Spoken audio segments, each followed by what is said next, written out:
A24 news में आपका स्वागत है। खबरों के साथ मैं हूं दीपांशु आपके साथ। अंतरराष्ट्रीय मानव सुरक्षा अधिकार संगठन अलवर इकाई द्वारा शहीद स्मारक से अलवर की बेटी को न्याय दिलवाने के लिए रैली निकाली गई एवं जिला कलेक्टर को ज्ञापन सौंपा गया।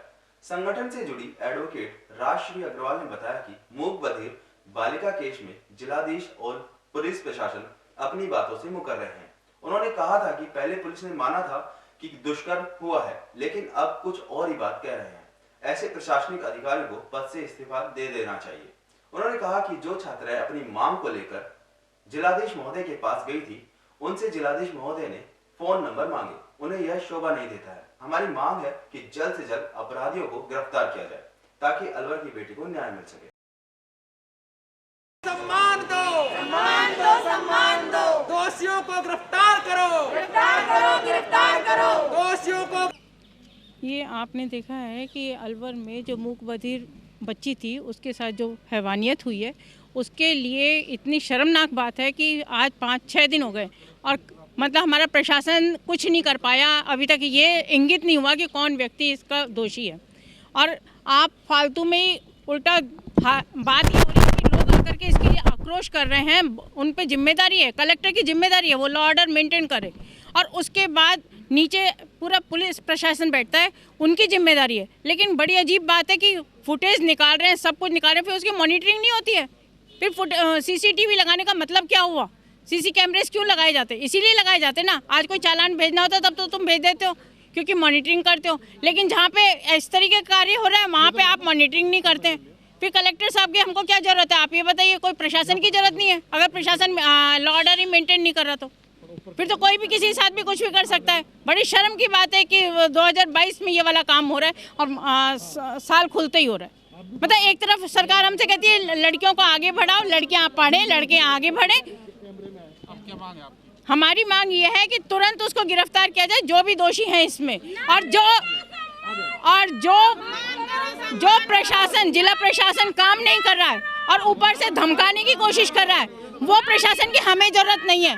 इनको स्थानांतरण कर देना चाहिए। जिला कलेक्टर ने जो व्यवहार हमारी बच्चियों के साथ किया वो ऐतराज वाला था। जिला कलेक्टर के पद पर रहकर उसको ऐसा नहीं करना चाहिए था। और नंबर 2, प्रशासन को इस पूरी घटना की अक्षरशः जानकारी जनता को देनी चाहिए। ये क्या होता है कि कल तक कहते रहे कि रेप हुआ, आज कहते हैं कि रेप का सबूत नहीं है। क्यों नाटक कर रहे हो भाई? लड़की भारत की नागरिक है, उसके साथ बदतमीजी हुई है, किसी ने की है, पुलिस का काम है उसको ढूंढना करना।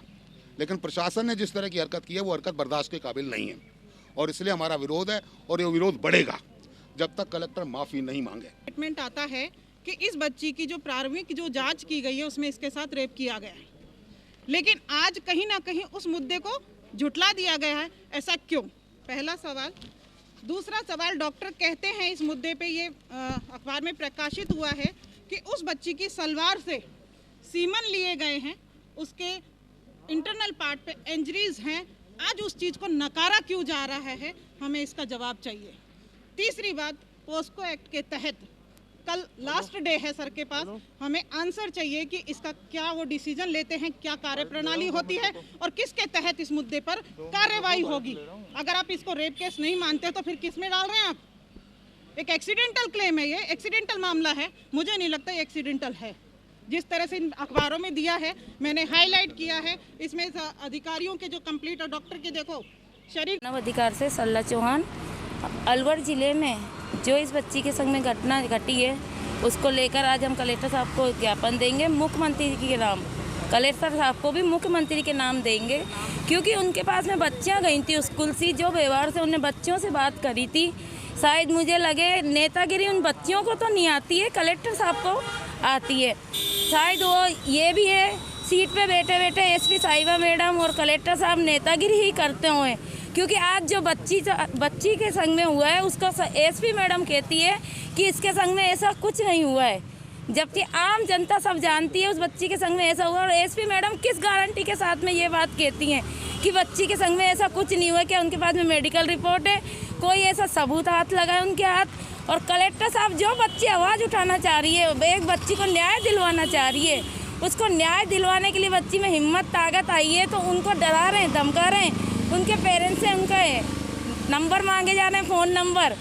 ऐसे बर्ताव से कलेक्टर साहब ना तो किसी की आवाज़ बंद कर सकेंगे, ना ही किसी को धरा धमसा सकेंगे। ये जनता है, आज बेटी के न्याय के लिए खड़ी हुई है और आवाज़ उठाएगी। और हम चाहते हैं उन अपराधियों को जल्दी से जल्दी अरेस्ट करा जाए, ऐसे अपराधियों को फांसी की सज़ा दी जाए। और जब तक ये नहीं होएगा हम आए दिन धरना देंगे, जुलूस निकालेंगे और कलेक्टर साहब के खिलाफ भी नारेबाजी करेंगे। पार्टी में यही है हमारा, मुजरिमों को जल्दी जल्दी उनको अरेस्ट करा जाए, उनको कड़ी से सड़े। हम तो ये कहते हैं ऐसे अपराधियों को फांसी की सज़ा मिले, जब जाके आगे कानून सख्त हो, आगे बेटियों को